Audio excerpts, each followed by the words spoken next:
Bonjour à tous, vous êtes sur maïso.com. Bonjour Kerwin, bonjour chers auditeurs, voici l'analyse, édition du week-end. Aujourd'hui c'est le 4 mars 2017. Au sommaire, Etienne Tshisekedi pas encore enterré, le rassemblement se scinde à deux. Du pain béni pour Joseph Kabila. Né Mwandansemi, le chef du groupe politico-religieux Bundu Diamayala, appréhendé après un assaut musclé de la police congolaise. C'est notre page des divers qui va boucler cette édition. Bonjour Kerwin. Bonjour à tous, merci de nous suivre. Bon week-end à tous. Sujet liboso, ezali yiki oyo eza koleka na kati ya rassemblement. Tia biso na contexte et meka ko analyser eloko nini esalami mpona ke rassemblement ekoma na point wana ya kopanza. Eloko esalami déjà avant na tia bino na contexte pour rassemblement ekoma na point ya kopanzana, c'est simple. Pour na o rassembler batu, o tia batu lisanga, il faudrait batu wana bazala na communauté d'intérêt. Et communauté d'intérêt wane kosala ke bazala na objectif moko.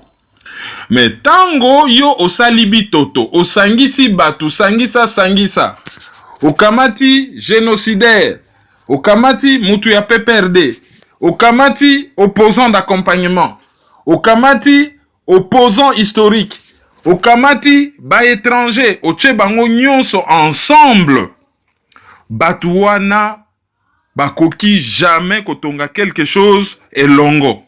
Batuana bakokabwana. Soki osali sangisa. Osali bitoto ya mabe, résultat nango ezali diarrhée.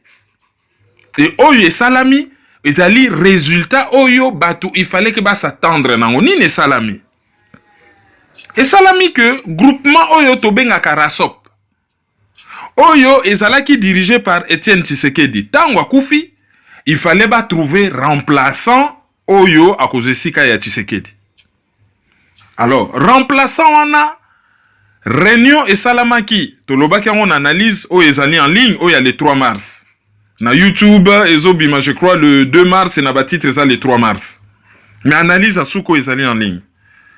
Kuna baponi président ya rassemblement Monsieur Félix Tshilombo Tshisekedi. Et Mutu Oyo a co-dirigé organe de suivi des accords. Pour Tshisekedi azalaki en même temps président ya conseil des sages et président ya organe de suivi des accords. Siko bango ba modifier organigramme. Pona ba kaze mutu nyonso po eza likambo ba poste, ba kaze mutu nyonso ba modifier organigramme. Ba créer poste moko ya direction politique et poste mosusu ya direction stratégique. Côté direction politique, président Félix Tshisekedi. Et côté direction stratégique, donc, président, il y a organe de suivi des accords, Bache Pierre Lumbi, Oyo, Azalaka, conseiller spécial en matière de sécurité, il y a Joseph Kabila et à se retrouver dans G7. Parce que il fallait qu'on se plie ça. UDPS d'un côté et le G7 de l'autre. Et tant que ça la mine de malgré que babakisaki moi borgane misusu ya ba action ya discipline juste pour ba caler batu ya dynamique de l'opposition ba caler moi ba groupuscule wana mususu malgré que basala kindenge wana to monika kambala moko olenga nkoyi oyo pa zalaki na ba ambition alobi wana ezalaki nango réunion ba katumbiste ba yebi yango te wana eza bato akatumbi po rassemblement nezali sous influence ya ba frère Soriano, c'est-à-dire Raphaël Katebe Katoto na Moïse Katumbi Chapwe. Alors ya lobia wane zali rassemblement ya bataba Katumbi etali bangote. Et na pourquoi ya lobby, c'est-à-dire vendredi to monika kambala moko Bruno Chibala abimi atangi communiqué que bango na rassemblement ba se réunir ba nommé Olengankoi président ya rassemblement. Donc lokola ba nommé Olengankoi président y a rassemblement et ça l'ineti que to combina 2L y a rassemblement analyse eleki na betelaki bino lisola ba piège ya Kabila nyonso Kabila lobaka na munoko na ya lobaka par hasard te annonce ka piège ezoya Kabila ayebisaki batasenko nini ayebisaki ba mimpe nini ayebisaki bango alobi mutu oyo akopesa ngai kombo ya premier ministre ekozala mutu oyo akozala mokonzi ya rassemblement. Lelo oyo soki Kabila, soki Sami Badibanga, soki bango moko na rassemblement, mutu na mutu ayebelo kazosala, ba s'arranger ke mokonzi moko ya rassemblement zalate. Nani akoprésenter epai ya Joseph Kabila kombo ya premier ministre. Voilà, c'est ça les problèmes. Donc rassemblement est commis à 2L. Mais à part le fait que commis à 2L, et bimisi le sous troisième L, moussousou. Toyebisaki bino que ba suspendaki Moïse Katumbi na plateforme babengi alternance pour la République parce que yé amichaki candidat premier ministre. Oui, Katebe Katoto amichaki candidat premier ministre. Plateforme na ye o ezali na kati ya rassemblement et suspendre ye. L'air ya kiti na kin. Alobi akeyi po ba entendre ye. Mais curieusement, au lieu ba entendre ye te nini salami. Ba réhabiliter ye, c'est-à-dire ba zongisi na place na ye, na ngbende, et ba suspendre sikoyo Délice Sanga na Bertrand Ewanga, ba suspendre bango, ye Katebe Katoto a reprendre place na ye. Ye pe azali candidat premier ministre. Donc, côté wane pesineti 3L. À qui profite les crimes? Bien entendu à Joseph Kabila.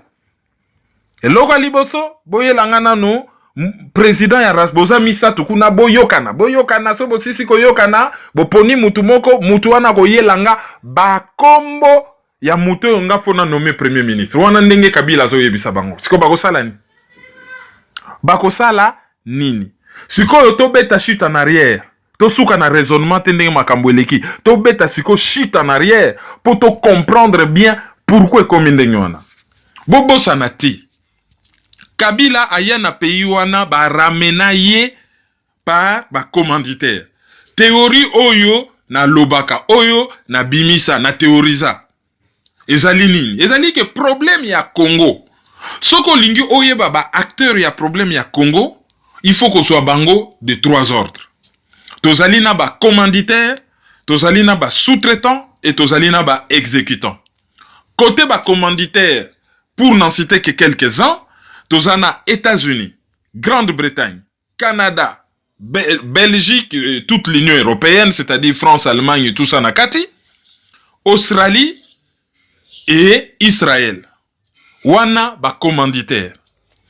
Bango lokola kalakale zalaka soki likambo ezali bango moko ba se salir ba ye penda ba lati ba gant ba lati tenir à chantier ba ye bango moko sala boulot.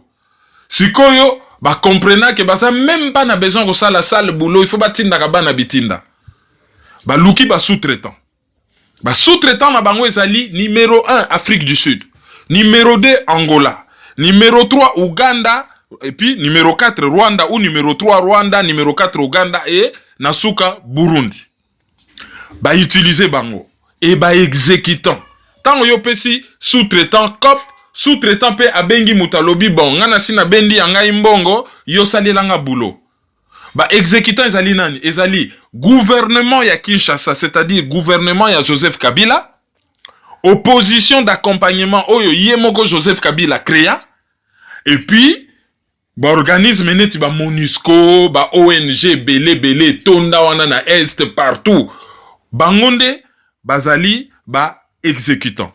Alors tozonga mo mukesima côté ba commandité soto lobi États-Unis zate l'État américain. Na katia pays nyonso, il y a les institutions officielles et il y a l'État parallèle ou la gorge profonde ou l'État profond. C'est-à-dire nini. Ba État nyonso développé to mona katozo mona ah c'est le président, ah c'est le gouvernement, ah c'est le parlement. Na sima na bango eza na b'intérêt moko eboma na bango nde ba vrai patron. Yango na toyoka ka makambo ya ba lobby. Batoyo bazo influencer politique. Ce qui tozui États-Unis, lobby financier, oh nyo setali makambo mbongo, ezali symbolisé par ville ya New York. Place oyo, bourse ya munene na monde ezali, oyo indice nango ezali Dow Jones. Mais il y a aussi l'indice à valeur technologique, Nasdaq, et puis ezana indice mususu S&P, je crois 440.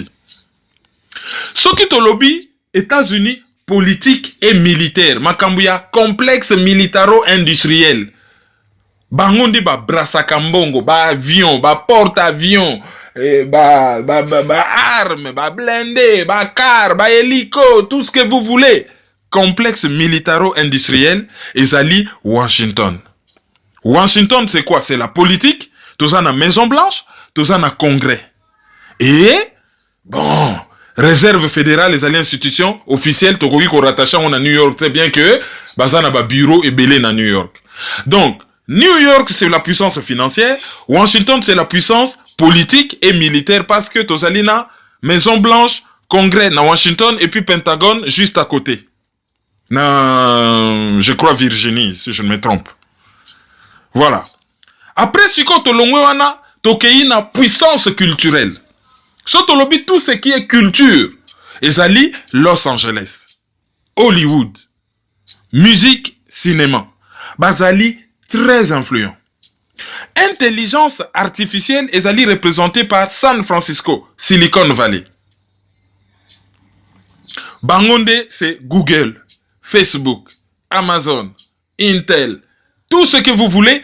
Nouvelle technologie, wana nyonso, Yahoo, PayPal, bango nyonso, bazali kuna. Apple, tout ça, bazali na San Francisco. Et puis, il y a aussi la puissance intellectuelle, où elle la représentée, par exemple, par Boston. Hein? Harvard, MIT, même ceux qui ba université, monsieur Cezali, ba Columbia, ba Yale, ba Princeton, ceux qui ba lobby, États-Unis, ba monaga rapidement Harvard. Donc, ezali moi symbole moko ya puissance intellectuelle. Ba pays nyon soana, okoya wana France, soko moni Paris, culturel, maintenant derrière wana, makambo bele bomani. Soko lobby Union européenne omoni Bruxelles, Strasbourg, derrière wana ou bien Luxembourg, derrière wana ba lobby b'intérêt belé bomani nasima et ainsi de suite. Et ça qui est important tout ça la moi rappel wana. Et tango ba commanditaire ba décider kotia Joseph Kabila na pouvoir pona aya ko utiliser gâteau oyo un des pays le plus riches potentiellement du monde Congo. Balobi eza gâteau na biso il faut to lia yango biso moko to piller yango to kamola yango tina musisa to nginda to vimba. Bengani Mobutu ba moni qui ne servait à plus rien, zala qui n'est déjà malade, ba état de santé na zala qui fini. Ba yeli biso Laurent Désiré Kabila mais pona ba congolais bandima Laurent Désiré Kabila ba yeli biso Afdel balobi non so botie pena mwana mboka gwa ko tshela biso kaka il faut boyana bapaya mais pona bondima bapaya wana il faut Laurent Désiré Kabila azala liboso bobo sanate l'air ba congolais balingai ba telemela Laurent Désiré Kabila ba yaki kozwa Tshisekedi à la rescousse c'est notre frère c'est une rébellion. Ils ont agression, mais c'est une rébellion. Boti kaya kota. Bakino ba se calmer. Laurent Désiré Kabila koti. Mais les rania salakaka fongola mis babi yo. To tchaki wana po biso to piye mboko ngo fongola mis ba bomiye. Plan B na bango c'était quoi? Po bazaka na bango na ba plan B, plan C, bazaka toujours. Les bazo sala likambu ba yebi l'étape d'après. Baye na Joseph Kabila. Comme un mercenaire avec l'objectif à travailler pour na bango et ba piller Congo mais comme il se doit. Tango Joseph Kabila a oumeli na pouvoir, a commettre vexation belé. Bango ba yebi déjà que entre bango ba lobby bazo bunda, conflit côté ye a comme un peu ko solo na ba chinois pona nini biso to tchaki ye a comme sous ko pesa ba chinois ba contrat. Ye pona nini moko a comme moi tendance à côté la côté à Russie. Est-ce que par hasard yem tateka iranien mais pas ya Iran te Iran izocha Israël kaka est-ce que ça normal? Les ba comme réfléchir balbi non. Oyo biso to lingaka te muta mesana soka komo mesana wa koma masana biso asi à servir to bengana ye pona ba bengana ye ba décider ko remplacer ye par mutu kaka oya yaki na groupe na bango aza na groupe na bango c'est qui? C'est Moïse Katumbi oyo azalaki membre ya PPRD azali opposante azali dissident. Joseph Kabila, Moïse Katumbi, même patron ba commanditaire même sous-patron sous-traitant. Bango nyonso, même groupe. Tango Kabila continue à pouvoir à Salini. Avec l'aide ya ba lobby occidentaux, ba Salini. Sali tout simplement que occuper terrain. Soko tiki vide, opposition solo ko botama. Donc, yo moko za na pouvoir, au sali coalition moko bidon, comme bon nango PPRD, mais yo moko pe, créer opposition na yo, a sali opposition d'accompagnement, INC, SID, ba parti wana tout. Et ça dans opposition, c'est juste ma création, il y a PPRD, ba ma pas ça. PPRD na pouvoir, opposition wana d'accompagnement, ils ont joué contrepoids, et aux yeux de l'opinion publique occidentale, ils ont bimaneti bon, c'est imparfait, mais il y a un semblant de démocratie. Ils ont roulé pendant pas comme il se doit, machine n'est pas bien où il est, mais il y a un pouvoir qui dirige, et il y a une opposition qui surveille et qui s'oppose. Nous sommes il y a un pouvoir illégitime qui pille les pays, et il y a une opposition d'accompagnement, ils ont anesthésié la population, et ils ont accompagné COP. Donc c'est ce qui s'est passé. Mais comment Kolongola Joseph Kabila qu'on fait remplacer par Katumbi? Dans un premier temps, bazalaika na calcul à Katumbi te, bazaki pe na calcul à Kamere. Yangwana ba créer là que logo moko na ili ya Gorée bazako bengango Front Citoyen. Ba kamati ba parti politique, ba sangisi bango na société civile, ba parti politique objectif na bango conquête ya pouvoir. Société civile, ba ça un objectif à conquête ya pouvoir te bango bazo surveiller pouvoir et bazo participer na développement ya mboka. Bango baza na conquête à pouvoir te. Mais baki kuna na île de Gorée, basali Front Citoyen. Tango, to salaka ba analyse et c'est vrai exact, Front Citoyen beta mur. To mona bentelo misusu oyo pour avoir écrit deux petites choses na ba site internet d'ailleurs mal écrit. Bayaka ko bimela biso neti soki bako sala débat na biso. Front Citoyen beta mur. L'herbe monique carte ya caméra réseau lekate, grillé. Carte ya caméra réseau lekate. Ba sous-traité dossier sikoyo côté ba commanditaire, ba pesi ba belge ba yebi ba congolais bien, université à Liège yebi biso bien. Ba lobika na kati ya groupe na bango Belgique. Bino batu boyebi bango bien, bo monter opération sika. Ba yeko monter conclave ya Genval. Conclave ya Genval financé par qui? Par Kinshasa. Mbongo ya Kinshasa et les cas à travers Dominique Yann. Parce que Dominique Yann azali ami ya Kabila mais azali belge. Azalina ba Louis Michel, ba Didier Renders. Donc, jamais un ami de Kabila a koki organiser loko ezali contre Kabila sans que Kabila réagisse.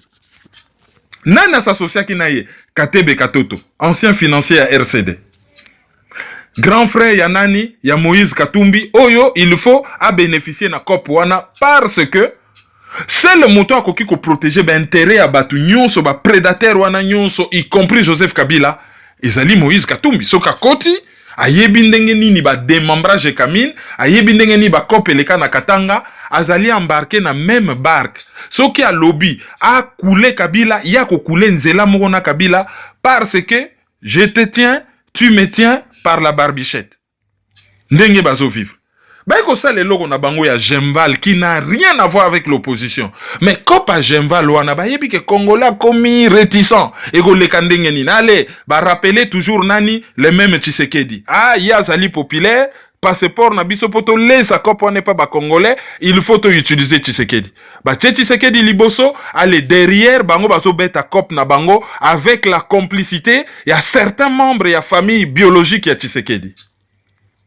Sangisa obachaka wana sangisa lokola bayebaka ke Genval ekosala basali nini Kabila longoli kaka ndamba batu déjà na camp na yepo jamais bakotika ke Genval et salami et batasika baye ba mesana te bayebi te ndenge COP ezo fonctionner donc alongoli déjà ndamba batu na camp na ye allez basali G7 na libanda parmi batu balongwa nani conseiller spécial en matière de sécurité à Joseph Kabila. Vie à Joseph Kabila na pouvoir ezaki na maboko na ye. Secret à Joseph Kabila na maboko na ye. Jamais bakoko torturer mutu. Jamais bakoki koboma mutu sans que y ait conseiller spécial en matière de sécurité à yeba. Jamais. Bato ndenge wana même na ba pays développé, soko bendani ou ozali sous surveillance ou ba bomi yo directement pour ozotia mboka en danger oyebi ba secret. A plus forte raison na pays moko sous-développé neti RDC. John Numbi, l'air kaka lobaki ke a quitté présidence à comme opposant. Ndenge RDC fonctionnera ba pays africain, il n'avait même pas 10 minutes à vie. Nturuku tazalaki ne kaka joint à Brazzaville. L'air kaka o ya longwa comme telemela sasu. Ba memela ye guerre na beliko en pleine journée ba hélico et tira ba roquette na ndenga kenda boloko ke kokufa na boloko. Pour ne citer qu'un exemple juste en face. Yé abima Bat balobio bakomi ba opposant. Ouais. Na ba Olivier Kamitatu les opposants. Tozui batuneti ba Kyungu Waku Mwanza ba opposant. Bake ba se retrouver na COP na bango. Ba fandi. Mais COP wana kozala perturber l'air Tshisekedi akufi. Baza sou na besoin na yete, baza ki na besoin na ye azonga na kin, a aider bango, glissement et salama. L'air glissement et salami, baza sou na besoin ya mutu te. C'est fini. Glissement et salami, basi bazu pouvoir na bango. Bake na bango na stratégie na bango ya go malheur po bango calcule komi ndenge nini bakosalisa référendum. Baza sou na besoin ya mutu te. Tshisekedi azali susu te. Yango na bo remarquer Katebe Katoto azongine na Congo sans être inquiété parce que siko c'est visa, il faut occuper place naturelle au yaye na ossature ya pouvoir place il fallait kafanda. Mais siko yo Moïse Katumbi pe il faut azonga. Mais akozonga ngulu te avant azonga. Il faudrait batubazala sûr que la vraie société civile na ba Congolais bazo luka basala opération misusu libanda.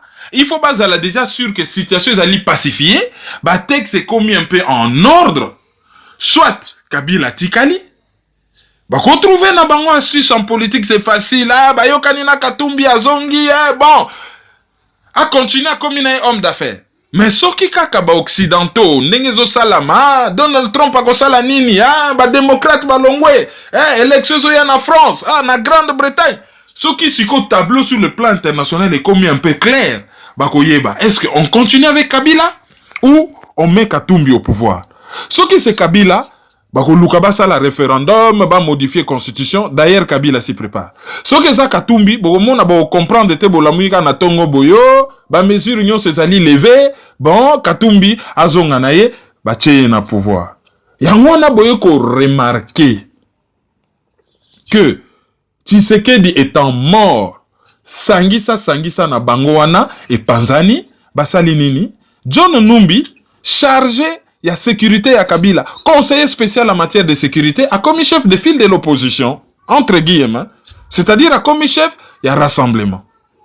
Mais de l'autre côté Pona chef de file wana a tombé na piège te occidentaux misuso bazali un peu moins gentil envers le Congo, ba yebisa Kabila te que bon ozako luka chef de file l'opposition ye wana John Numbi boye bani bien après ce combat premier ministre nommé asali nini ba bimisi Olengankoyi à côté opportuniste Olengankoyi azalaki mutazayidi ngoma Olengankoyi azalaki Nassan City presque conseiller à Kabila Olengankoyi azalaki ministre à transport à Kabila à Piyamboka.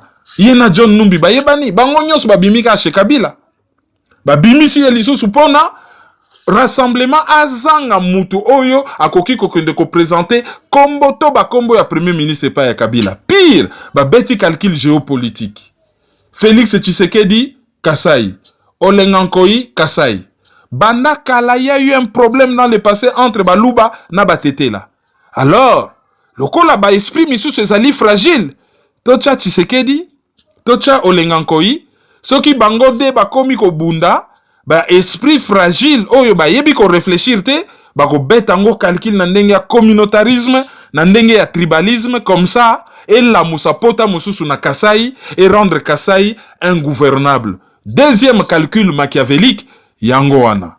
Pendant ce temps, Katebe Katoto pe, a yena troisième branche na yepo yefa zala wana, a investi sa pe mingi, a zali pe na ba possibilité, et a zali pe na ba capacité, ya ko revendiquer poste moko quelconque, pour na peut-être à diriger transition, parce que, avec lui au pouvoir, a koki ko garantir l'élection yandekonaye après. On n'est jamais mieux servi que par sa propre famille. Donc il y a aussi un deuxième calcul familial. Bon, ko pesandengona ok, mais batona pe misus on ne sait jamais. D'autant mieux na zala na mona ndengezo le cadre de l'intérieur, on ne sait jamais. Alors, qu'est-ce qui se passe? Na moni ba taliban, oui ba taliban, to benga ba taliban, ça dit ba extrémiste idéologique. Ba terroriste idéologique. Ba misusu kutu bazali ba terroriste tribal. Lelo oyo ba beteli Pierre Numbi Maboko. Ah bon? Ah bon? Alors, dans la logique na bango, Ngbanda conseiller spécial en matière de sécurité à Mobutu pendant quelques années. Pierre Numbi, conseiller spécial en matière de sécurité à Kabila pendant quelques années. Nombre de morts dans le régime ya Mobutu, nombre de morts dans le régime Kabila, ezali combien? Et comment se fait-il que Ngbanda c'est le diable pour Nabango et John Pierre Numbi abimi sikoyo les saints qu'on doit applaudir? Comment expliquer? Comment expliquer? Il y a un lobby, groupe wana yaba extrémiste, ces petits groupes.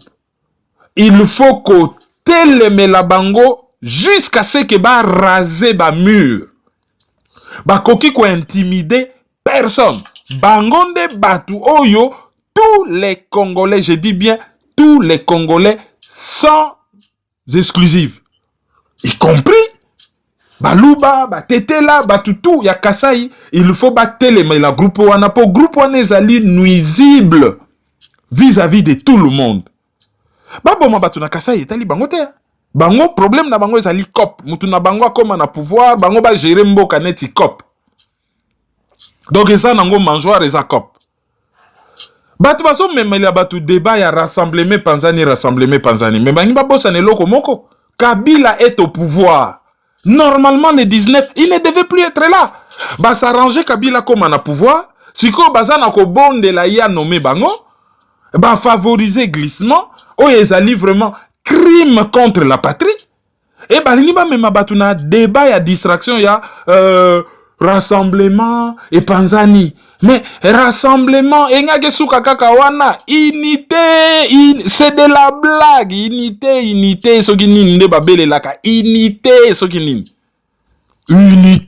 unité, c'est de la blague. Rassemblement, il fallait que Panzana.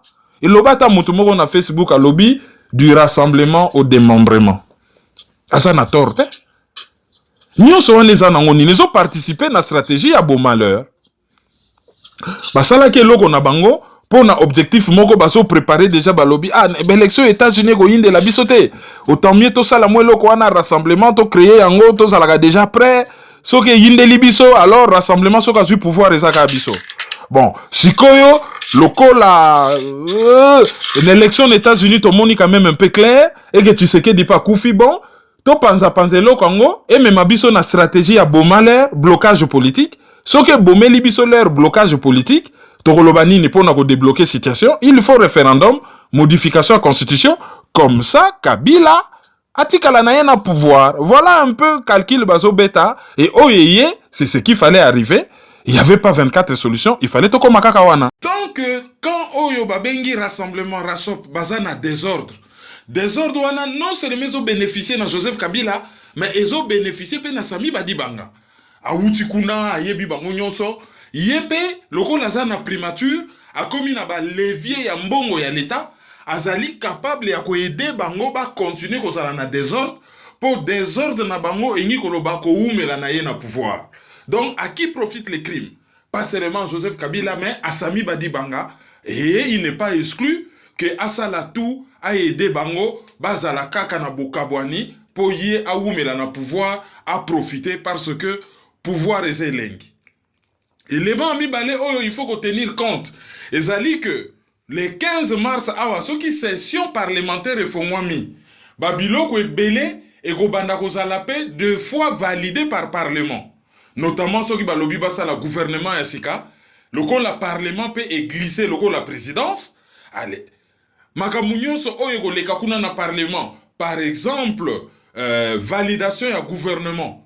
Wanape bakoki ko censurer gouvernement. Ceux qui balobi ba kende examen de passage na parlement koki ko bloquer bango parce que gouvernement oyekoya et ko la gouvernement moko peut-être ko arranger bango te pour ezali gouvernement oyezo ko organiser l'élection. Or bango loko la ba glisser bazo continuer ko toucher bendamnité na bango. Ceux qui ba oumeli na glissement et ni ko loba ko oumela pe ya ko toucher mbongo. Plus bazo oumela, plus bazo toucher mbongo. Ceux qui siko baye na gouvernement moko oyo balobi rôle nango, but nango ezali ko organiser l'élection, ezali neti que gouvernement ona ezoya ko mettre fin na glissement oyo ese salami déjà mbangu et ekozala contre ba parlementaire wana ezali élément mibale oyo il faut ko tenir compte na yango. Élément ya misatu oyo ezali subsidiaire mais ezali l'influence nango ezali que sort ya rassemblement donc RASOP ezali lié na sort ya UDPS. Lelo oyo ndenge tozo loba ndenge tozo sala analyse toyoki ke Bruno Tshibala azali exclu na UDPS, décision signée par secrétaire général Marc Kabundu wa Kabundu.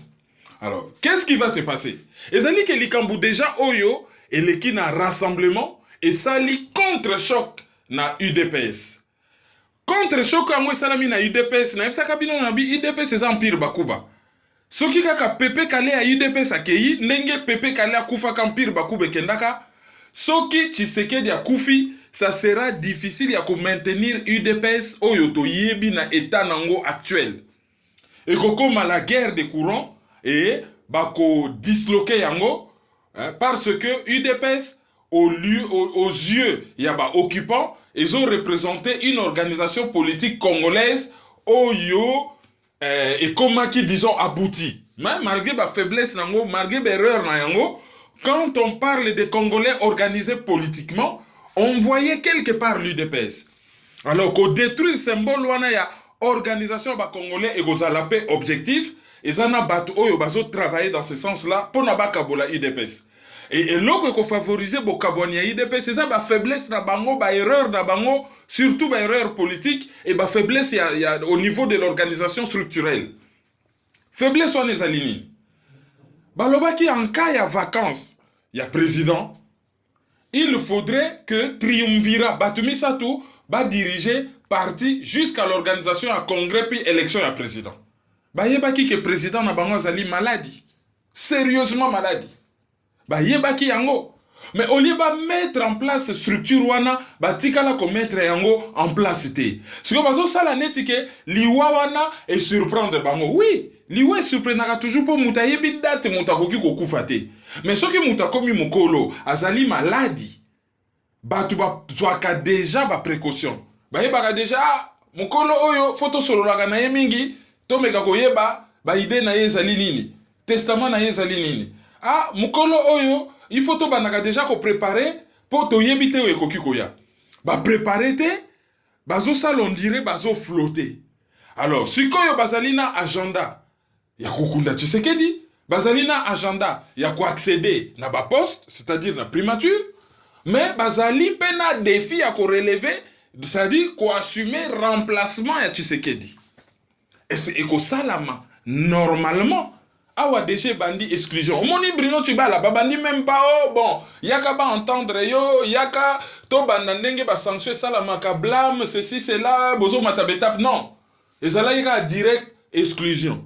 Lobiso ke yindi ba ko bimisela biso liso sous notion juridique moko ya compliqué oyo na kombo ya auto exclusion. Donc élément on a nyonso il faut to tenir compte na yango soki tozo ndenge tozo appréhender dossier oyo. Bokabwani ya rassemblement et yebanaki. Ezo kamusa nango bisote tolobaka yango. Tolobaka.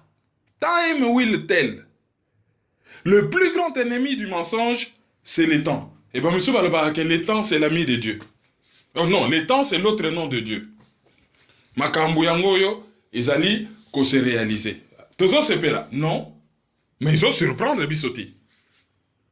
Si tu empruntes les chemins de je m'en fous, on se retrouver dans le village, il y a si je savais. Et, bazouaki nzela ya je m'en fous, ou les batailles que tozali, victime ya guerre d'agression, on va kanisa que toza na crise politique, koti na copie ya Senko, disons non, mi koti si na copie na bango moko, Senko aye ko bakisa mawana, et voilà, sikoyo, batuti mur. Pour le grand malheur du Congo. Dossier à suivre. Onoko na nganga ndenge batu balobaka siko toke na deuxième sujet ya compatriote na biso ne Monda Nsemi o azali chef ya groupe politico religieux Bundu dia Mayala bakangaki ye na somo ko musclé on dirait que bake buna bitumba kaneti. Ndenge au lobby, toyebi que depuis quelque temps, c'est-à-dire 2 semaines, député national, il y a Parlement Godillot, et puis leader, il y a groupe politico-religieux Bundu dia Congo, oye komana kombo ya Bundu dia Mayala, ne Mwanansemi, a salaka ba déclaration incendiaire contre Joseph Kabila. Et ba déclaration ana et entraîna qui que police elanda qui est et à se réfugier qui na villa na ye. A prometa ki batu que dans 2 semaines à quoi attaquer Kabila. Au lieu que ye a attaqué Kabila, curieusement et balouke lié, yende mutu ba attaquer. Ba pesier ba ultimatum, ba prolonger, souka, police et pesi asso, dirigé par général Kanyama, na adjoint na yo babenga kana prénom ya Elvis, et bakangi ne Mwanansemi na mwasi na ye, et apparemment il y a eu des morts, mais to yebi na nou bilanté. Et bako memaye na boloko, et bako juge ye. Alors, question ya liboso tozali komituna. Quelle différence y a-t-il entre Gédéon, Oyo, Aboma Batu, Akata Batukuna Nakatanga, ya la tekine kaka t-shirt ya Wumela, ye ba limbisa ye, ba pesa ye jeep, ba amnistie ye, ba loger ye. À l'aise. Mais Bundu dia Congo, donc, ne Mwanansemi, mutu ya ba Congo, ye Congolais, ye ba koki ko limbisa ye te, ye ba koki, bon, je ne suis pas pour l'impunité en fait. Mais en tant que député, quand il fait des déclarations, azali couvert par immunité na ye. Ce qui a lobby que Kabila azali rwandais, bako benga ye a se justifier. Dans un premier temps, bako benga ye na parlement, bon, yo salaki ba déclaration boye, akoki ko leka peut-être na conseil disciplinaire, bakoki ko yebisa ye que ba déclaration na ezali faut se retirer ango, mais jamais bakoki ko kanga ye pour na ba propos ya Kabila aza rwandais akobenga na ye, d'autant plus que azali hors mandat entre guillemets. Donc ba député période wana ba kotaki na nou hors mandaté. Ba kotaki na nou hors mandaté. Donc azaki na droit ya kosala ba déclaration wana. Sikoyo balande lié. Tolobaka nini? Kolia na diable il faut zala na ba fourchette a moulayi. Pour diable soki bosisi kolia akozwa lokola dessert. Mais ce que ça na fourchette à moulayi alinya kangayo au bois qui fourchette au kimi. Ne Mwanansemi aliaki na diable azalaki na fourchette à moulayi te yewana a rejoindre longue liste ya ba congolais naïf oyo bazo koule. Tobosana te oyo le kaka. Na même mouvement na Bundu dia Congo ba massacra batuna bango apparemment opération Zalaka ceux qui dirigé par général Kalume ba massacra batuna bango na ba Congo c'était une vraie catastrophe. Mais comment se fait-il que ba massacrer batuna bango ne Mwanansemi se retrouve au parlement ya Mutuana et Zalaka te, c'est une trahison. Comment se fait-il que Congo ezali ndenge zawana c'est un patrimoine commun. Ezana ba défaut nango hein? États-Unis pe ndenge Zalaka est comme un état puissant. Mais ce Tali, il y a une partie hispanique, ce qu'on est Louisiane, les Alaka ba français. Aujourd'hui, les 13 colonies, les Alaka ba anglais, Louisiane, les Alaka ba français. Ce qu'on est Nouveau-Mexique, les Alaka ba espagnol. Mais bah réussir qu'on constitue un pays puissant où ils allaient leader dans le monde. Pourquoi qu'on y a kaka na mentalité ya ah non, biso ba Congo, il faut tout ça na quoi na biso royaume Congo, biso boy na boy. Tango royaume Congo, ya Congo et qu'on se reconstitue ba ko sala nini. Ba ko trouver pe Congo Brazza, ba poser même problématique, ba ko trouver Angola ba poser même problématique, au lieu à koloba que non, to évoluer ensemble, on a déjà un patrimoine commun, to fructifier yango, to kolisa yango et to souder yango. Il l'a pas fait. Tout ce qu'il a fait, c'est co-accompagner. Abo Sanate Alobaka, glissons tous ensemble. Glissons tous ensemble. Asengaka même poste. Bato bazo rêvé kazana ba pouvoir. Mais pouvoir so kazaki nango, c'est simple. Abomisi Kabila na pouvoir wana. Est-ce que ça n'a besoin abomisa bato? So kazana pouvoir, akeka nanda kunaye, alimwe, abimelie na mesa, abomisi ye. So kazo sala yango te, c'est que ba pouvoir wana, ezali nango utopique. Sikoyo ye Congolais. Akenaki kolia na bango abimi victime. On ne va pas les blâmer, on ne blâme pas une victime. Mais toza na posa ko lobelaye nemo audito. Okoki ko se protéger te na ba turpitude na yo moko. Soka salaki ba turpitude te. Nde angaka za na situation wana te. ba oyo ba betela biso masolo am lokuta ke o boya to bunda na terrain ne mwana nsemi aza na terrain le bazo kanga ne mwana nsemi bango baza wapi ba ko yebisa biso ba assiégé ne mwana nsemi pendant 2 semaines toyoki o ba pseudo politicien opposition ba telema penda balobi non biso penda nde toza boye dialogue suki bolongola kwa siéger ye soki bozo continuer kwa siéger asali rien il a fait des déclarations soki bomoni ke zali faux soki balobi ke mutaza chauffeur de taxi zali insulte soki balobi ke mutaza rwandais aya ko prouver kaza rwandais te biso to suki si ba négociation et loko moko ko sala mate toyoka ki ke balobi bon Kinshasa mobimba ba Congo mobimba allez manifestation pona ko briser siège wana ya résidence ne mwana semi toyoka ki yango Batu bakosa biso ke yo toke kosala dialogue pour constitution zo la violer. Awa bazo nommé ba Pierre Numbi, bazo nommé bango constitution etiki ko la violer. Bango balongwa ki na ka en majorité présidentielle pour constitution za li violer. Tango bakomi soi-disant ba opposant, est-ce que constitution etiki ko la violer? Bato ba bundaka na terrain, l'air bato ne mwana nsemi bazo bunda bango bazala ki wapi? Bazo kendo bunda, batali rapport de force était d'un côté, bato basali trop fort, de l'autre côté, bato basali trop faible, et bakei nango na ba croyance moko ésotérique, to yebi, et tout ça qui ba policier po, bas policier belé soko qui ba interview na ba radio, baso banga, oh ils ont des fétiches, ah basana bandika, et tout ça qui bango psychologiquement, bakino ezako sala marché bango, ezana oka na ma campagne à côté, na ma campagne juste à côté. Bato yo ba spécialiste ako bunda na terrain baza wapi ba spécialiste ako bunda na terrain ba spécialiste à soutien sur internet baza wapi ba spécialiste à soutien basala ki nini ba organiser ki ba marche soki ezalaki ke mutu na bango ya COP akoma premier ministre wana bangai babenga allez bokende ko marcher bobima boya wana poto bokende ko tambola mais l'air ba siège ki bazala ki wapi. Tant que batu bako comprendre était que oyo tozo perdre certains patrimoine commun. Batala ba image ndenge batu ba s'enrôler. Batu ba so témoigner basa ba Rwandais ba ko s'enrôler na Congo ba s'enrôler ndenge nini. Boya bokene na Danemark, bokene na États-Unis na Connecticut, bomona banani basa na passeport congolais. Et pendant ce temps, batu ba fandi kaka kocha makelele ba encercler pendant 2 semaines. Tango pa ke na boloko wana ba kocha na boloko. Et il peut se passer beaucoup de choses. Hein. Ba boloko peut akufi na crise cardiaque. Armand Tungulu apparemment kotaka boloko et puis ba lobio à se pendre kuna na kacha boloko.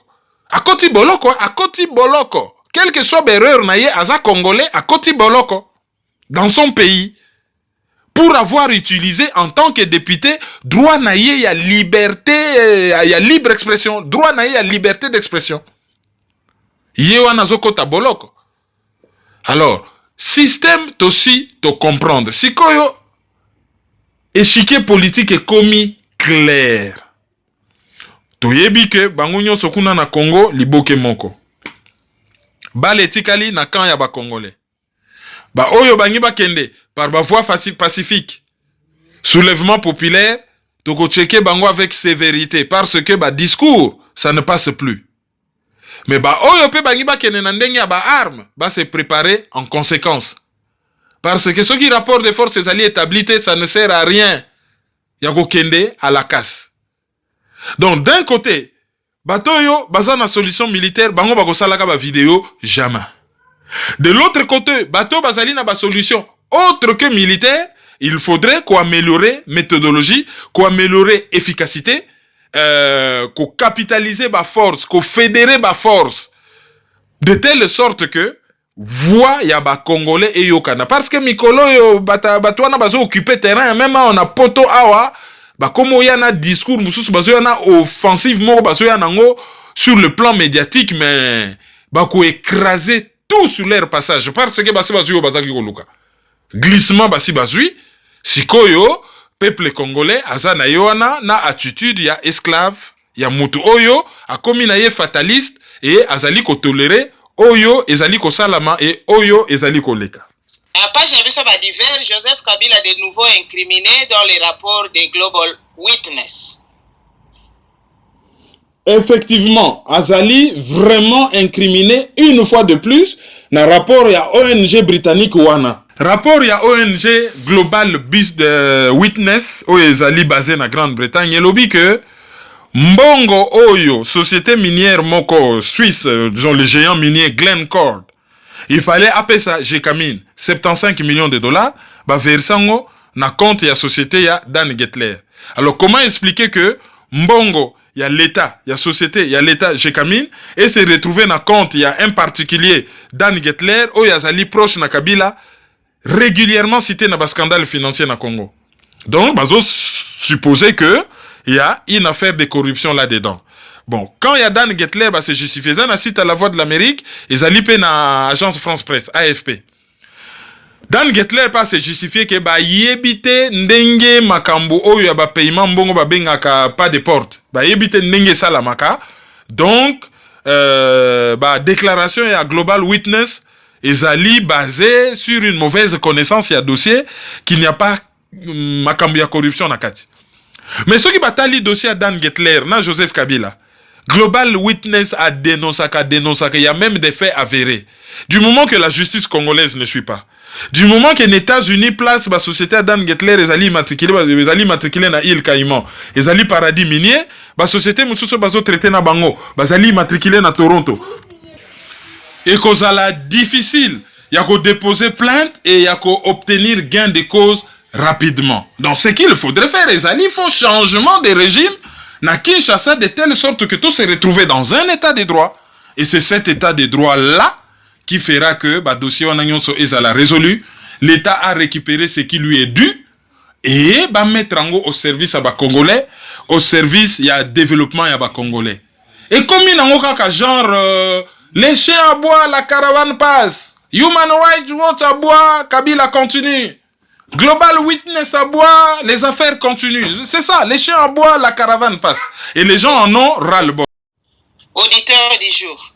Bah, auditeur du jour, il y a Lelo, Bazali, Mibale, il y a Liboso, Yuyu, Muntumosi, région parisienne, France. Il y a Mibale, Cédric Mala, na épouse naye, Bango, Bazali, na London, Grande-Bretagne. Je crois que Kerwin Sokozara va communiquer. Juste qu'on rappelle Bino, bah communiquer pendezalité, qu'on rappelle Bino kaka que le 11 mars Oyo, na Genève, ils allaient na événement monene, à l'occasion de la journée internationale des droits des femmes, où ils allaient normalement le 8, mais le le 8 mars, ils allaient en semaine, donc samedi le 11, événement monene, na recommandé là Bino, bah émission, où ils allaient na maizo.com, na Betty Kiemba, so botali émission, na bozana ba adresse, bozana ba événement dingue où se dérouler. Bokene na maizo.com, bokene na Hot 243, bokene na Africa 243, kuna bokokuta émission échange au tosalina Willy Lokasa, boyebi ndenge na bengaka ye le meilleur d'entre nous, alobi mamakamou ezali poignant pointu, au tolobaka banda kala, souffrait malheureusement que j'aurais préféré Kaza na raison te. Pour le fait que ça a raison, et ni koloba ke Congo baby. Après disaki yango, ngai na prédisaka yango, ben voilà, tu se retrouver que malheureusement tout ça a raison.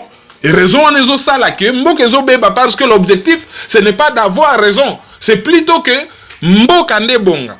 Donc bolanda émission wana, c'est très intéressant. Ba coordonnées téléphoniques na biso yango ezo bima na site na se. Téléphone ezali lika mobile ya France pour na bateau bangi ko charger on a unité et puis PayPal na biso ezali maizo@hotmail.com, site www.maizo.com et puis chaîne YouTube na biso ezali Kerwin Maizo, bo s'abonner, c'est gratuit. Merci mingi na patience na bino nde bolandi analyse ya weekend tokutana mikolo ya. Merci, au revoir. Au revoir.